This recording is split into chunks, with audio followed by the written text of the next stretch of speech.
네, 복음교실 사용법 네 번째 시간입니다.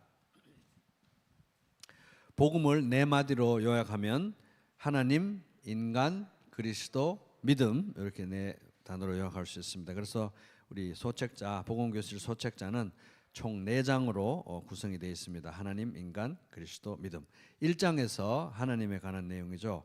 하나님은 누구신지, 또 하나님이 특별히 창조주라는 사실이 만물 가운데 드러나 있는지 우리가 살펴보았습니다. 하나님이 창조주라는 사실에 대해서 이야기하면 요즘 많은 사람들이 비웃고 말도 안 된다 뭐 그렇게 얘기들 합니다. 하지만 이제 우리는 성경에 기반한 창조에 대한 세계관 우리가 갖는 게 중요합니다. 그래서 창조에 대해서 많은 도전들이 있는데 이 하나님의 창조에 대해서 우리가 꼭 기억해야 될 복음을 변론하기 위해서 꼭 기억해야 될 두 가지 말씀과 또 그 말씀에 근거한 이 성경적인 사실들 몇 가지 요약해 놨습니다. 거기 유인물 2페이지 두 번째 페이지 그 아래쪽에 보면은 로마서 1장 20절 말씀 있죠.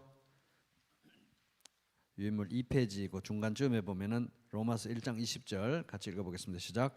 창세로부터 그의 보이지 아니하는 것들 곧 그의 영원하신 능력과 신성이 그가 만드신 만물에 분명히 보여 알려졌으나니 그러므로 그들이 핑계하지 못할지니라. 네, 그래서 이제 이 내용은 하나님의 창조주라는 사실은 모든 만물 가운데 너무 자명하게 나타나 있다 하는 겁니다. 또 히브리서 11장 3절 같이 읽어보겠습니다. 시작.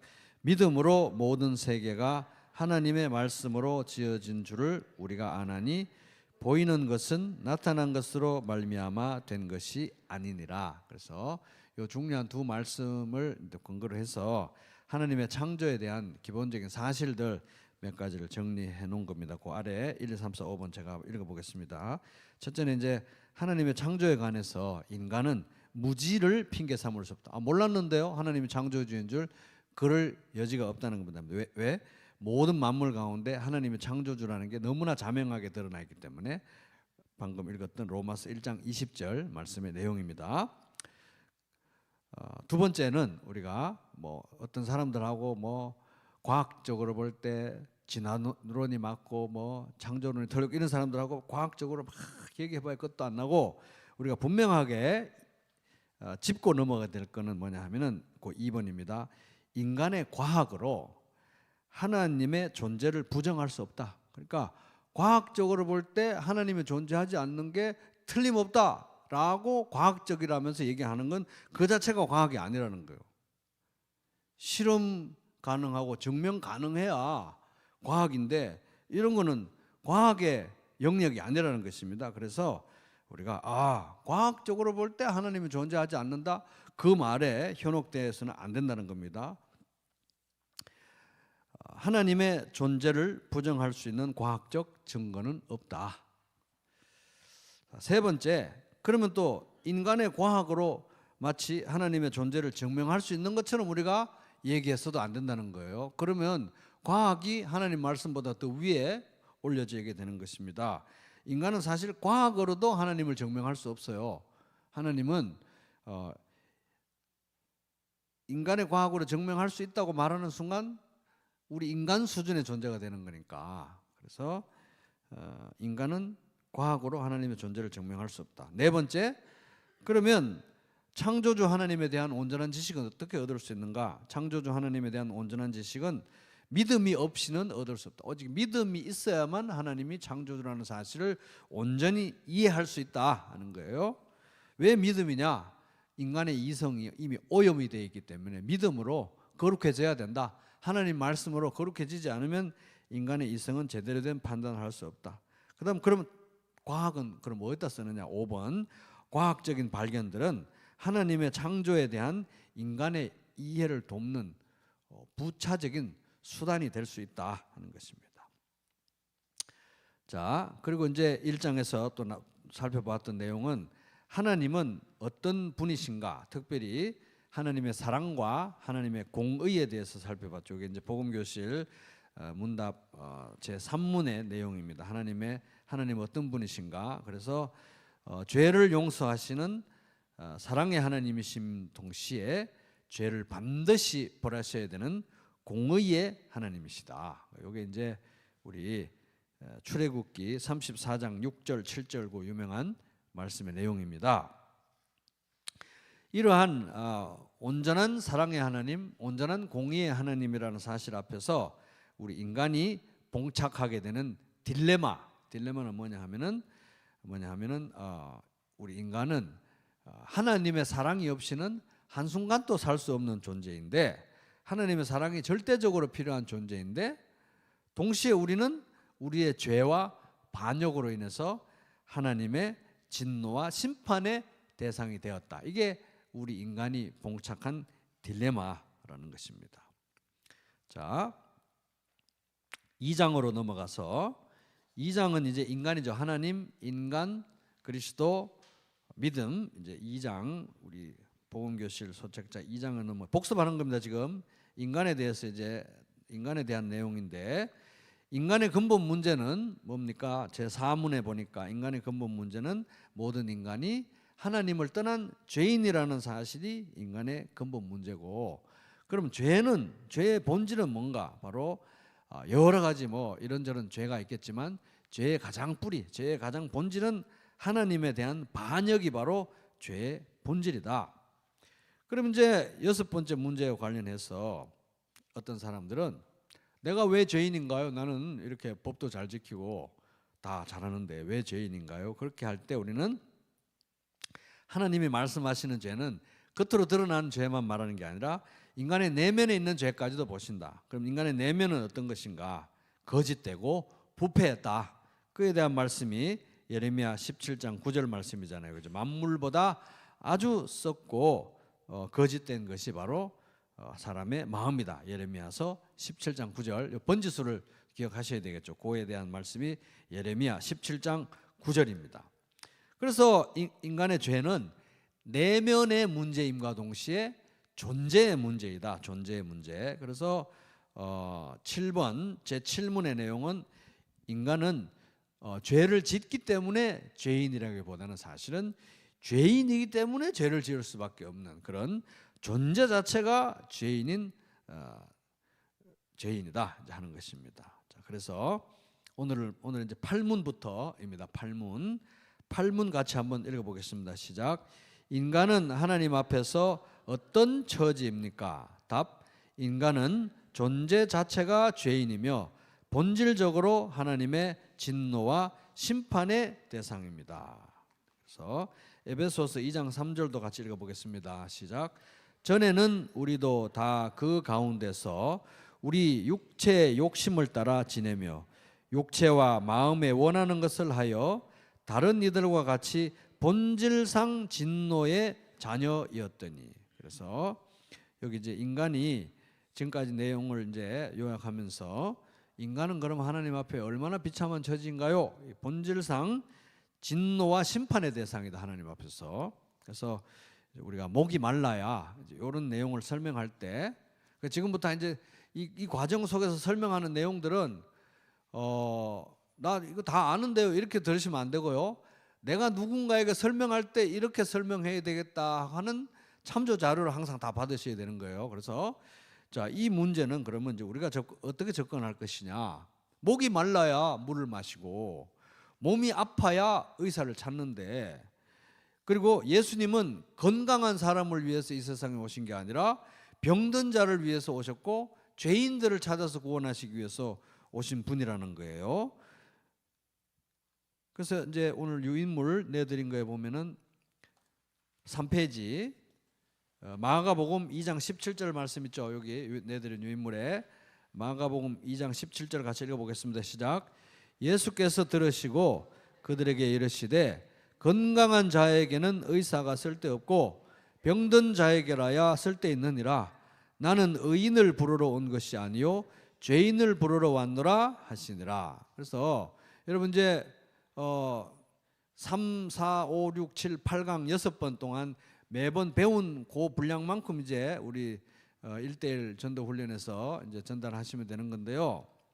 그래서 항상 이제 전달할 때 이 38개 문항이 있잖아요. 1, 2, 3, 4, 5 이렇게 문항이 있으면은 이제 이 출제 의도가 중요하죠. 문제 풀 때도. 그래서 각 문항에 문제가 왜 필요한가, 이 문제가 왜 제기되었나가 중요합니다. 그래서 이제 8번 같은 이 문제는 사람이 목이 말라야 물을 마시고 자기가 병든 줄 알아야 의사를 찾고 죄인인 줄 알아야 하나님 앞에 굴복을 하는데, 이게 지금 8번에 인간이 하나님 앞에서 어떤 처지인지 알아야 하나님께서 주시는 구원을 필요로 한다 이 말이에요. 그래서 그 취지로 이제 8번 문제가 중요하다 하는 것입니다. 인간은 답 본질적으로 하나님 앞에 진노와 심판의 대상이다. 이게 이제 인간의 현 주소라는 거예요. 여기에 이르지 않으면 사실 복음을 받아들일 수가 없는 거지요. 그래서 한 걸음 더 나가서 생각하면, 인간은 이 내용에 근거해서 보면 인간이 하나님 앞에서 당연히 받을 자격이 있는 거, 인간이 하나님 앞에 받을 자격이 있다고 말할 수 있는 거는 오직 진노와 심판밖에 없다는 거예요. 왜? 죄인이기 때문에. 당연히 하나님한테 받아도 되는 거는 없다는 거예요. 다 진노와 심판 빼놓고는 받을 자격이 있는 게 없어요. 당연히 받아야 돼요. 그러니까 진노와 심판 이외에 받는 거는 다 뭡니까? 다 선물인 거예요. 햇빛도 선물, 물도 선물, 공기도 선물, 자연도 선물, 사람도 선물, 가족도 선물, 다 선물인데 그 선물 중에 가장 큰 선물이 바로 예수 그리스도다. 예수 그리스도. 이제 이어서 나오는 얘기, 구문부터 나오는 내용은 왜 인간이 이렇게 하나님 앞에서 비참한 존재인지, 왜 인간이 하나님 앞에 당연히 받을 수 있다고 말할 수 있는 게 진노와 심판밖에 없는지, 그 구체적인 이유에 이제 해당하는 내용들입니다. 구문 읽어보겠습니다. 시작. 인간이 하나님의 법을 다 지킬 수 있습니까? 답. 그럴 수 없습니다. 인간은 하나님의 율법을 결코 다 지킬 수 없습니다. 율법은 오히려 우리 죄의 실상을 드러냅니다. 자, 로마서 3장 20절입니다. 그러므로 율법의 행위로 그의 앞에 의롭다 하심을 얻을 육체가 없나니 율법으로는 죄를 깨달음이니라.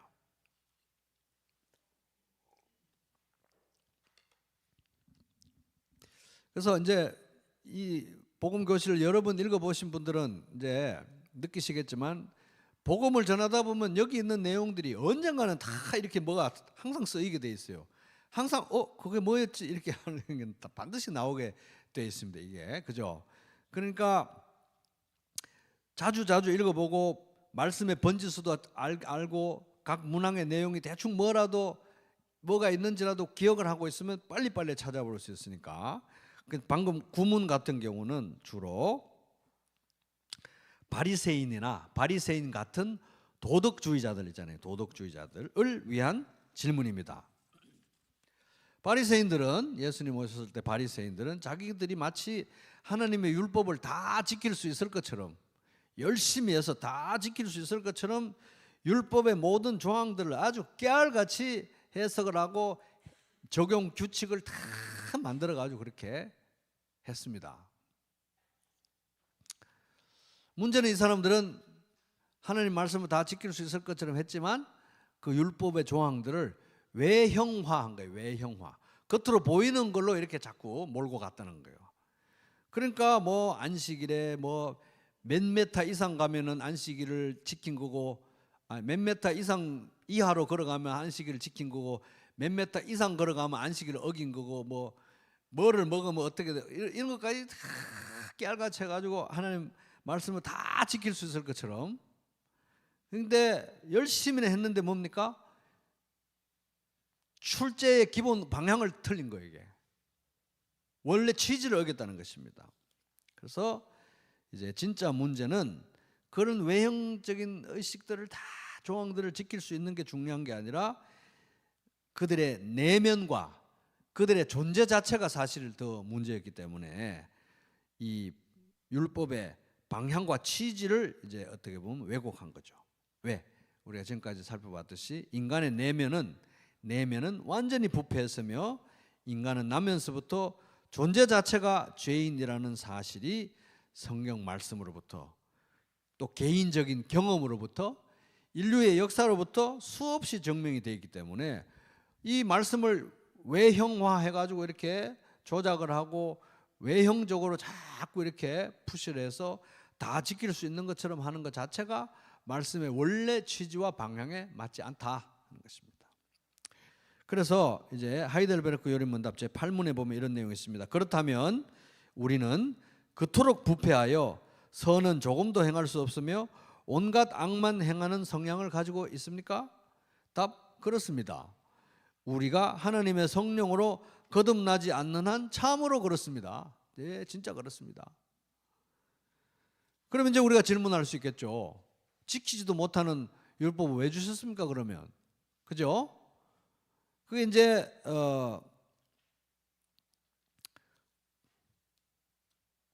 구문, 우리 방금 구문 읽었죠? 구문에 나오는 로마서 3장 20절 같이 한번 다시 읽어보겠습니다. 시작. 그러므로 율법의 행위로 그의 앞에 의롭다 하심을 얻을 육체가 없나니 율법으로는 죄를 깨달음이라. 죄를 깨달으라고, 얼마나 죄인인지 보라고, 얼마나 의사가 필요한 병든 사람들인지 보라고 율법을 주셨다는 거예요. 그래서 이제 율법의 목적이 바로 그것이다 하는 것입니다. 율법을 여기 율법이 있으니까 다 지켜가지고 완벽한 사람이 돼가지고 구원 받았어 이렇게라고 율법이 주어진 게 아니라는 거예요. 그래서 이제 오늘날 유대인, 그 당시 유대인뿐만 아니라 오늘날 우리가 사는 세상에도 마치 자기 자신이 하늘을 우러러 한 점 부끄러움이 없는 사람인 것처럼 도덕적으로 고결하게 깨끗한 삶을 살았다는 식으로 이렇게 자부하는 사람들이 은연중에 풍기는 사람들이 있습니다. 그런 사람들은 알아야 되는 거예요. 하나님께서 우리 양심을 주신 이유, 이방인이라서 율법을 못 받으랐더라도 양심과 도덕과 특별히 율법을 주신 이유는 뭡니까? 양심에 비춰서 한 점 부끄러움이 없는 완벽한 삶을 살라고 주신 게 아니고 그게 안 된다는 걸 보여주기 위해서. 막 살라는 건 또 물론 아니지만 그게 안 되니까 자기 자신의 죄악됨과 약함을 깨닫고 하나님 앞에 돌아오게 하기 위해서 양심과 도덕과 율법을 주셨다 하는 것입니다. 자, 제 신문 10번째 신문 우리 복음교실 같이 읽어보겠습니다. 시작. 인간은 자신의 죄를 다 책임질 수 있습니까? 답, 그럴 수 없습니다. 인간의 죄는 하나님의 절대적인 거룩을 범하는 것이므로 영원한 형벌을 받아도 모자랍니다. 자, 시편 130편 3절 시작. 여호와여 주께서 죄악을 지켜보실진데 주여 누가 서리이까? 마태복음 25장 41절. 또 왼편에 있는 자들에게 이르시되 저주를 받은 자들아 나를 떠나 마귀와 그 사자들을 위하여 예비된 영원한 불에 지옥불에 들어가라. 그래서 여기 이제 그러면 제 신문은 이런 질문은 왜 나오냐는 거예요. 인간은 자신의 죄를 왜 다 책임질 수 있냐고 왜 묻냐는 겁니다. 이거는 아까 그 구문은 앞에 문제는 마치 자기가 율법과 도덕을 다 지켜서 고결하게 살 수 있을 것처럼 생각하는 도덕주의자, 율법주의자들을 향한 이제 내용이고, 요건 또 반대극단이에요. 반대극단. 반대극단은 뭐냐 하면은 하나님의 율법, 인간의 도덕, 양심 이런 걸 아주 우습게 생각하는 그런 사람들에 대한 이제 관련된 질문입니다. 그런 사람들은 어떻게 말합니까? 사람이 어떻게 그렇게 늘 양심적으로 살아요? 하나님의 율법 그거 누가 다 지킬 수 있습니까? 도덕 이거 맨날 도덕적으로 다 살 수 있나요? 그렇게 그런다면 내가 차라리 심판을 받겠습니다. 지옥? 제가 지옥 갈게요. 이런 사람도 있죠. 한두 번은 만나보 복음 전하다 보면 꼭 그런 사람 한두 번 지옥 제가 갑니다. 갈게요. 이런 사람 있어요. 신이 있고 지옥이 있고 그럼 제가 가면 될 거 아닙니까? 바빠 죽겠는데 열심히 살아야지 이 세상에서. 가볍게 여긴다는 거예요. 그러나 성경은 말합니다. 이분들이 모르는 거 뭡니까? 인간의 죄는 영원한 형벌을 받아도 모자란다는 거예요. 마치 지옥에 가면 뭐 죄를 다 갚을 수 있을 것처럼 그렇게 생각하는데 영원한 형벌을 받아도 모자란다는 거예요. 모자란다. 이제 왜 그렇습니까? 왜 그러냐면 여기 제 신문의 답에 인간의 죄는 하나님의 절대적인 거룩을 침범하는 것이라, 범하는 것이라서 그렇습니다. 그러니까 이제 우리 죄의 크기는 우리가 죄를 짓게 되는 그 하나님의 거룩하심과 그 하나님의 크심에 비례하는 거예요. 이 하나님이 대충 거룩하시고 대충 크시고 대충 높으신 분이면 우리 죄가 별로 안 크겠죠. 근데 너무 절대적으로 크시고 너무 절대적으로 높으시고 너무 절대적으로 거룩하신 분이라 이분을 거역하는 건 이게 보통 죄가 아니라는 거예요. 보통 죄가 너무 큰 죄가 된다는 것입니다. 절대적으로 거룩하신 하나님이시고 절대적으로 높고 절대적으로 큰 창조주고 절대적인 왕권을 가지신 왕이시기 때문에 이분에 대한 반역은 영원한 형벌로도 다 갚을 수가 없다 하는 것입니다. 그래서 이제 제가 그 유인물에 하이델베르크 요리문답 해설 우르시누스가 쓴 그 책에 164쪽 그 인용문인데 제가 읽어보겠습니다. 유인물에도 있습니다. 3페이지 위에 우리가 우리의 죄에 대해서 형벌을 받는다 해도 뭐까지 그 지옥 가면 되지 이렇게 하지만 형벌을 받는다 해도 그것으로도 하나님께 보상을 해드릴 수가 없다. 우리의 죄의 책임이 무한하며 따라서 무한한 형벌, 영원한 형벌, 영원한 지옥이 왜 필요하냐? 영원한 형벌을 받아야 마땅하기 때문이다 하는 것입니다. 그래서 이제 우리고 오늘 방금 그 복음교실에 보면은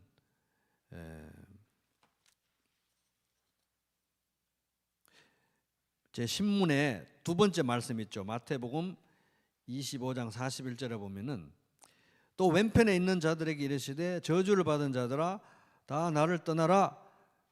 이제 지옥에 가면은 뭐가 있는지 말해주는 거예요. 여기 보면은 마귀와 그 사자는 그 라이언 짐승 사자 말고 졸개 사자를 말하는 거예요. 그래서 마귀와 그 사자들을 위하여 졸개들을 위하여 예비된 영원한 불에 들어가나 이렇게 돼 있는데, 그러니까 마귀 이 악한 천사들의 대장인 마귀와 악한 영들도 영원한 형벌에 영원한 불못에 지옥에 가겠지만 그들도 사실은 그들의 무한한 죄값을 거기서 다 못 치른다는 거예요. 왜? 그들이 반역한 하나님은 너무 절대적인 거룩함과 왕권 가운데 계신 분이시기 때문에. 그래서 뭐 지옥 가면 되지 뭐 이게 말이 안 된다는 거예요. 그게.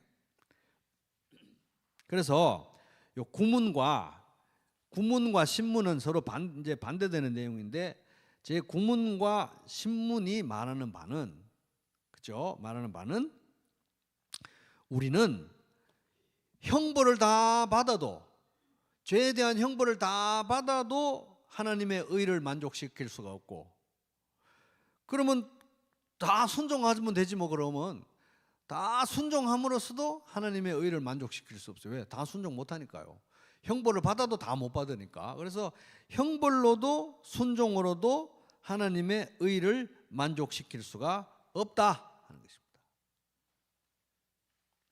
그게 이제 우리가 하이델베르크 요리문답 제 13문에서 배웠던 내용인데, 그 내용은 여기 유인물에 3페이지 그 위쪽에 레위기 말씀 바로 위에 하이델베르크 요리문답 제 13문 있죠? 같이 읽어보겠습니다. 시작.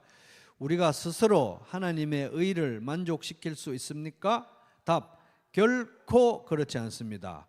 오히려 우리는 날마다 우리의 죄책을 증가시킬 뿐입니다. 그래서 하이델베르크 요리문답 어떤 다른 번역에 보면 빚을 쌓을 뿐입니다. 뭐 이렇게도 번역합니다. 그래서 우리는 결국은 우리가 이제 제1문, 제2문, 제3문에서 하나님은 창조주이시고 사랑의 하나님, 공의의 하나님이잖아요. 그 공의의 하나님의 그 공의를 우리가 충족시킬 수 있느냐, 의를 만족시킬 수 있느냐? 안 된다는 거예요. 절대 못한다. 결코 그렇지 않습니다. 오히려 우리는 날마다 우리의 죄책을 증가시킬 뿐입니다. 형벌을 받을 거리를 쌓아가고 있고, 아무리 율법을 지키려고 노력해도 우리는 우리의 죄성으로 인해서 행하는 의로운 것보다 짓는 죄가 더 많다. 그게 우리 인간의 현실이라는 겁니다.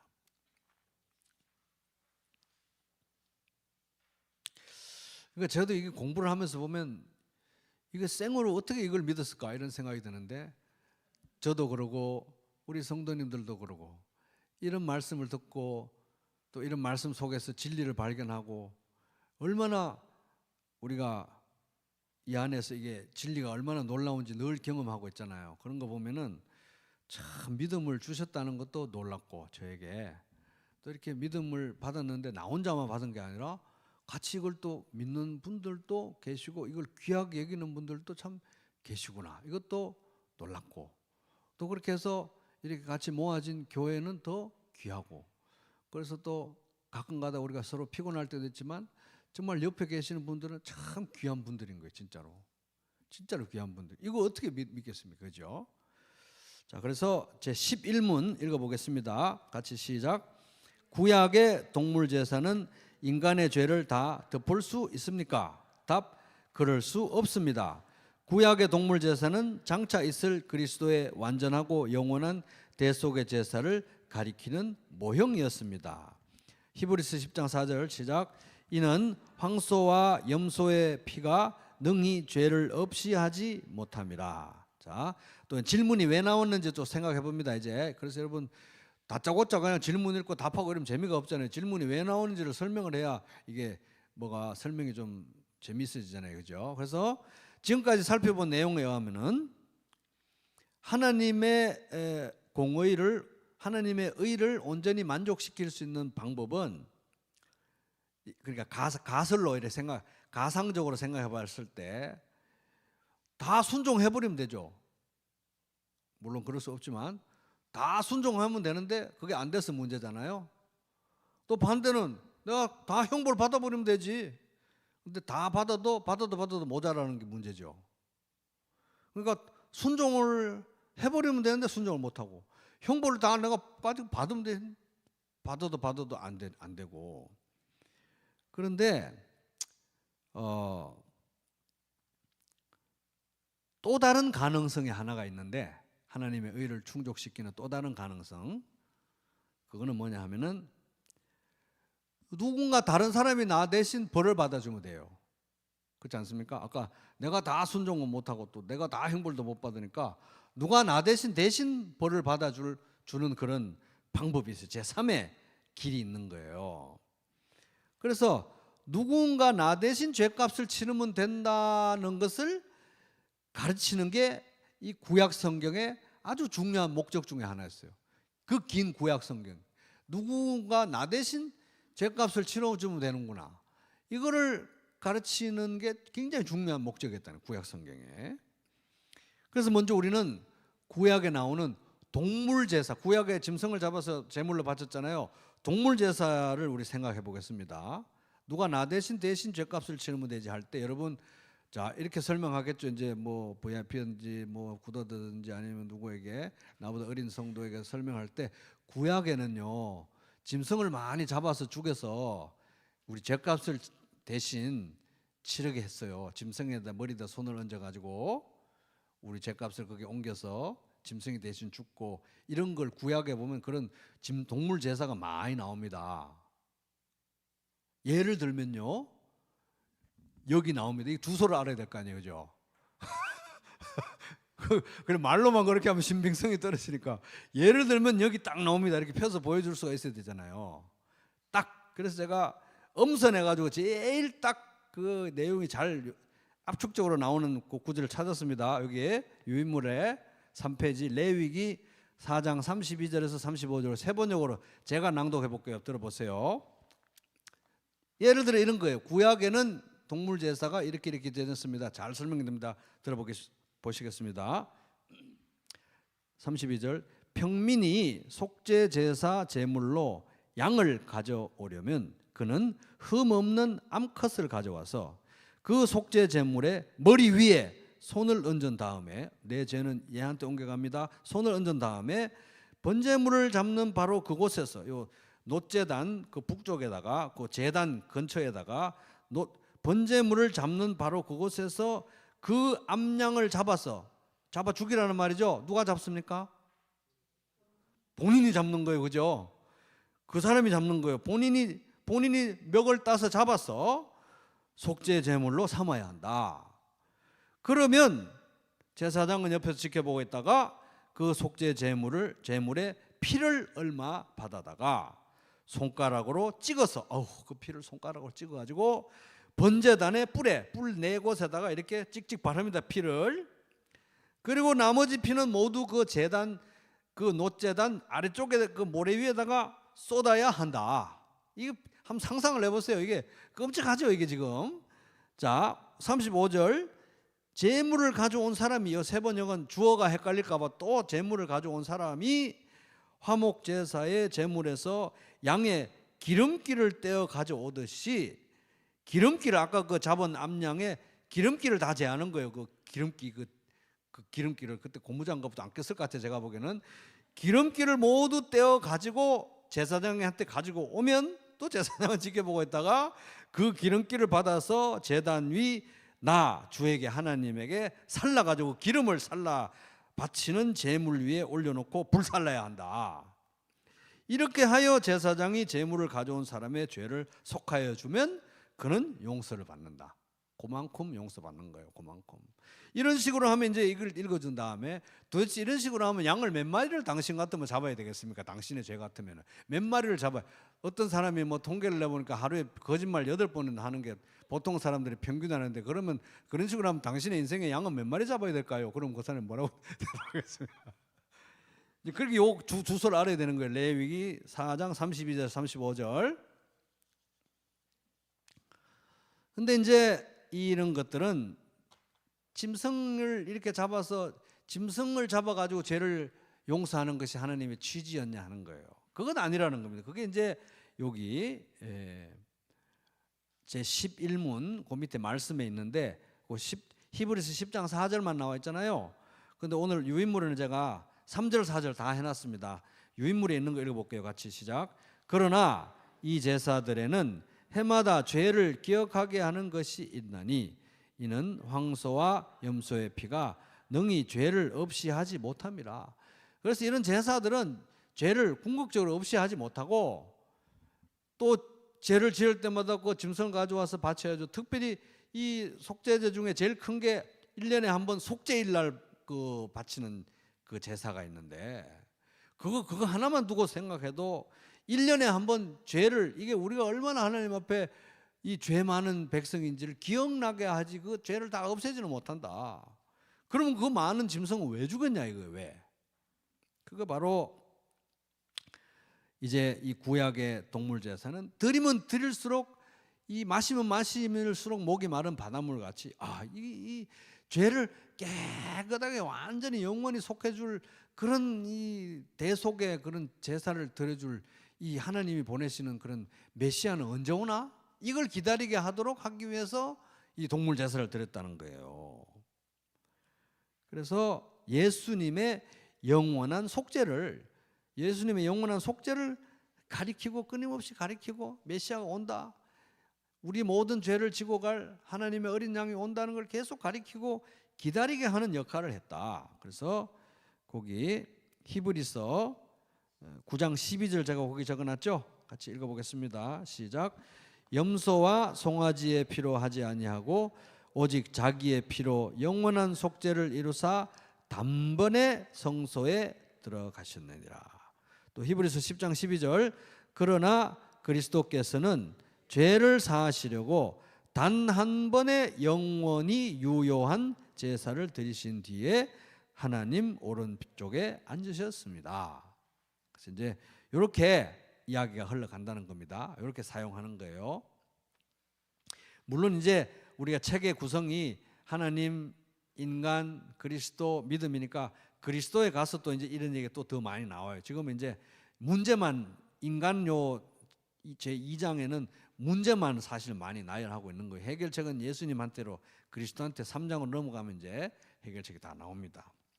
자, 지금까지 또 내용을 정리를 해보면은 하나님의 공의를 충족시킬 수 있는 상상 가능한 모든 방법을 총출동시켜 보면, 첫째, 온전히 다 순종을 해버리면 되죠.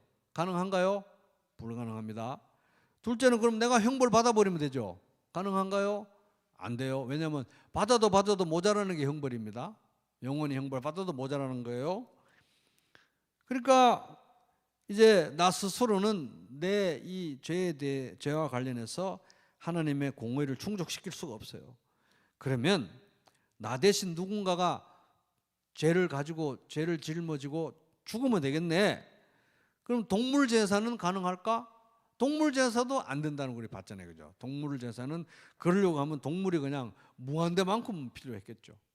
무한대만큼 있어도 안 됐을 거예요. 그럼 이제 또 다른 상상에 이제 할 수 있는 문제가 12문에 나옵니다. 12문. 그러면 동물이 안 되면은 어떤 다른 사람이 내 죄값을 치러주면 안 되겠나 하는 거예요. 어떤 훌륭한 사람이, 훌륭한 정치가가, 훌륭한 정치 지도자가 나타나서 우리 죄를 대신 짊어지고 가주면 안 되겠나. 12문 같이 읽어보겠습니다. 시작. 한 인간이 다른 인간의 죄값을 대신 치를 수 있습니까? 답. 그럴 수 없습니다. 인간은 자기 자신의 죄값도 다 치를 수 없습니다. 이제 이런 내용을 설명하면서 이런 내용은 성경 어디에 나옵니다 할 때 번지수를 시편 49편 7절 8절에서 찾아야 된다는 겁니다. 같이 읽어보겠습니다. 시작. 아무도 자기의 형제를 구원하지 못하며 그를 위한 속전을 하나님께 바치지도 못할 것은 그들의 생명을 속량하는 값이 너무 엄청나서 영원히 마련하지 못할 것임이니라. 한 사람의 죄값을 속량하고 한 사람의 죄값을 대신 치르는 그 대가는 너무 크기 때문에 자기 한 사람 스스로도 그렇게 못한다. 자기 스스로도 자기 죄값을 다 못 치른다는 거예요. 그 말은 한 사람의 생명을 속량한, 죄로부터 건져서 한 사람의 생명을 속량하는 값이 이렇게 엄청난 이유는 또 우리가 잘못 생각하면 인간이 그렇게 또 대단한 존재인가? 그렇게 위대한 존재라서 이렇게 한 사람의 생명을 속량하는 값이 그렇게 많이 드나? 이런 건 아닙니다. 인간이 고귀한 존재라서, 물론 인간이 존엄하지만 인간이 고귀한 존재라서 생명을 속량하는 값이 이렇게 큰 게 아니고요. 인간이 저지른 죄값이 너무 커서 속량하는 값이 이렇게 큰 거예요. 하나님의 절대적인 거룩을 범했기 때문에, 인간의 죄가 너무 크기 때문에 그 죄로부터 건져서 생명을 속량하는 값이 그렇게 크다. 그러니까 자기 1인분의 죄도 처리 못하는 것이 우리 인간의 현실이다 하는 것입니다. 그러니까 이제 뭐 아무리 많은 재산이라고 한들 이 죽음을, 육신적인 죽음도 얻지 못하니까 인간이 뭘 어떤 걸 가지고도 영원한 죽음, 영원한 심판에서 나 자신을, 다른 사람을 면제시켜 줄 수 있겠는가 하는 것입니다.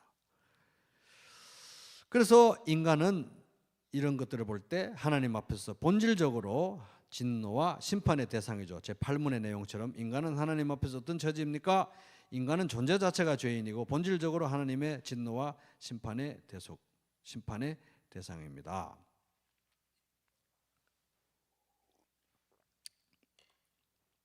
그러면 사실 여기 뭐 지금 몇 문 했습니까? 이 12문까지 했는데 여기까지 오면 아주 우울해집니다. 엄청 우울해지잖아요. 굉장히 우울해지죠. 그래서 이제 여기 보면은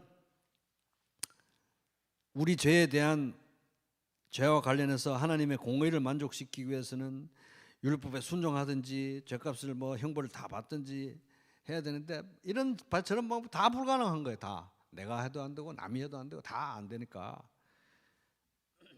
그렇다면 이제 우리가 우울한 이런 상태에서 질문할 수 있죠. 그렇다면 인간은 이 인간의 문제에서 가장 근본적인 본질적인 문제, 인간의 가장 본질적인 문제는 무엇입니까? 바로 죄의 문제죠. 그게 사문의 내용입니다. 사문. 모든 인간이 하나님을 떠난 죄인이라는 사실인데, 이 인간의 가장 중심 문제인 죄의 문제에 관해서 인간은 희망이 없다는 얘기인가요?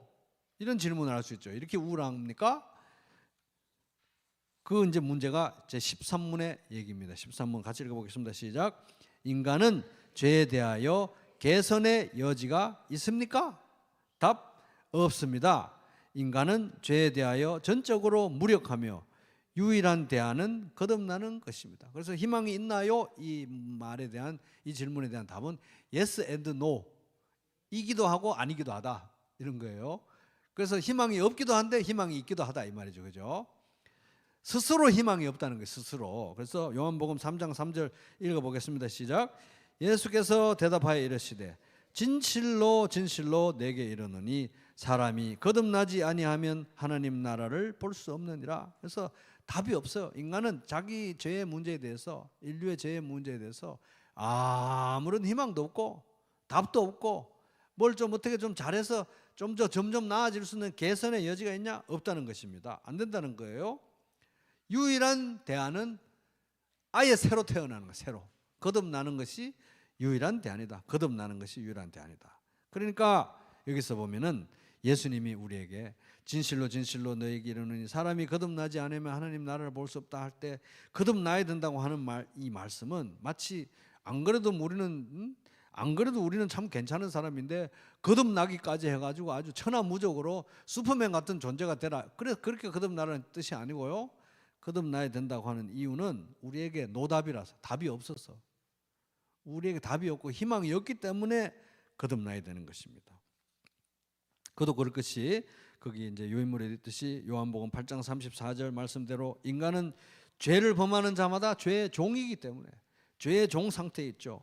한 걸음 더 나가서 요한복음 8장 44절 너희는 너희 아비 마귀에게서 났으니, 근본적으로 우리 인간은 마귀의 자녀이기 때문에. 요인물 4페이지네요. 4페이지. 요한복음 8장 44절 4페이지 있습니다. 그래서 마귀의 자녀이기 때문에, 그리고 또 우리는 죽음의 종이기 때문에, 사망의 종 상태에 있기 때문에 희망이 없다는 거예요. 희망이 없다. 우리 안에서는 희망이 없다. 그러나 예수님 안에 희망이 있는데 우리는 거듭나야 된다. 거듭나야. 그래서 예수님이 가져오신 희망은 요한복음 3장 5절 같이 읽겠습니다. 시작. 예수께서 대답하시되 진실로 진실로 내게 이르노니 사람이 물과 성령으로 나지 아니하면 하나님 나라에 들어갈 수 없느니라. 그래서 물과 성령으로 난다는 것은, 또 물은 뭐고 뭐 성령은 뭐 이렇게 보는 것보다는 더 정확한 성경 해석은 물과 성령으로 난다는 건 영적으로 새롭게 태어난다. 육적으로 새롭게 나는, 육신적으로 난다는 게 아니라 영적으로 새롭게 태어난다는 것을 의미합니다. 영적으로 새롭게 태어난.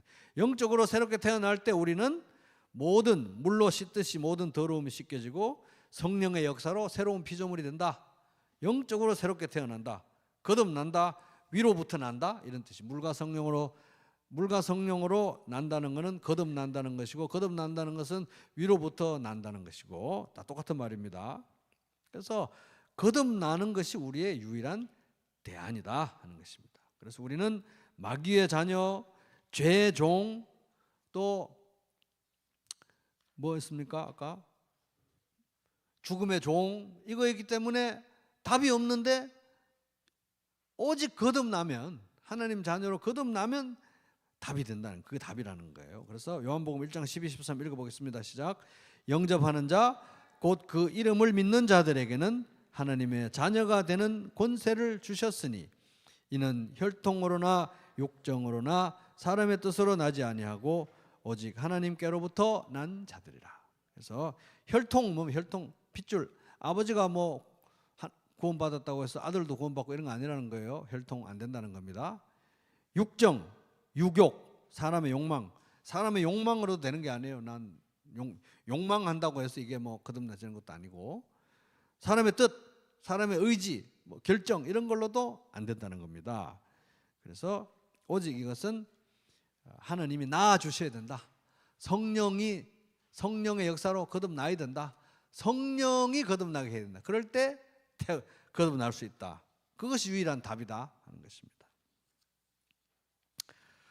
네, 그래서 여기까지 하고 이제 숙제 잠깐 보고 이제 마치도록 하겠습니다.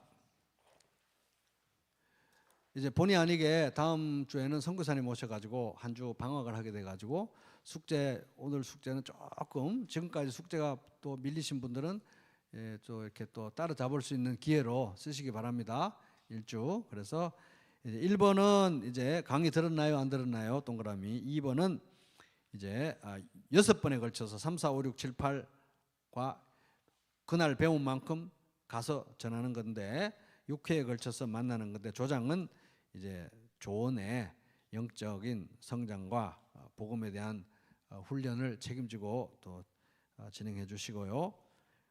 1대1 모임의 순서 거기 이제 지난 여기 보면은 이제 지난 시간에 질문도 반영해서 다시 조금 정리했습니다. 인사하고 시작기도 하고 안부 간단히 나누고 지난주 숙제 확인, 다음 주 숙제 확인 요거는 이제 상공부 등록한 사람만 가운데 핵심은 이제 5번 수업 진행이죠. 총 6번 수업 진행하면 되는 겁니다. 그다음에 마침 기도 이렇게 진행하면 됩니다. 그래서 거기 간 채우시고 문제 세 번째는 이제 전도 소책자 이제 예를 들어서 나는 10명에게 보내겠다 작정하신 분들은 지난주까지 이름을 다 써냈으니까 이제 이번 주에는 그 중에서 몇 명에 한 3명 정도 한번 보내볼까? 한 2명 정도 보내볼까? 이렇게 해서 그 2명 만약에 2명이나 3명이 된다고 하면 그 사람들의 이름과 관계와 또 그의 기도 제목 적고 내가 어떻게 전달을 만나서 전할 것인지 우편으로 보낼 것인지 이렇게 전달 방법 적어보시기 바랍니다. 네 번째 우리 복음 구절 암송 우리 복음 구절 암송 이제 지나간 구절들은 이렇게 또 암송을 다 하면 좋지만은 자꾸 반복해서 읽어보는 게 제일 좋습니다. 그래서 지나간 구절 1주차에서 3주차 구절 이렇게 열심히 암송하시고요. 그 다음에 이번 주에는 로마서 10장 9절과 요한복음 20장 28절 요거 암송하시면 되겠습니다. 그래서 암송하실 때 보면 꿀벌식으로 자꾸 왔다 갔다 하면 좋잖아요. 근데 이제 볼 때마다 암송할 때마다 이제 그 한 단어 한 단어의 의미를 생각해 가면서 너라고 할 때도 있고 너희라고 할 때도 있고 뭐 여러 가지 있고 표현들의 차이를 유의해 가면서 이렇게 자꾸 반복해서 읽다 보면 암송이 쉬울 것입니다. 그래서 두 구절 암송하시고 복습했습니다까지 이렇게 해주시고요. 그 다음에 가정교회 나눔은 거기 평가 항목이 아니지만은 그 내용으로 나눠주시면 되겠습니다. 네, 그러면 우리 기도하고 마치도록 하겠습니다.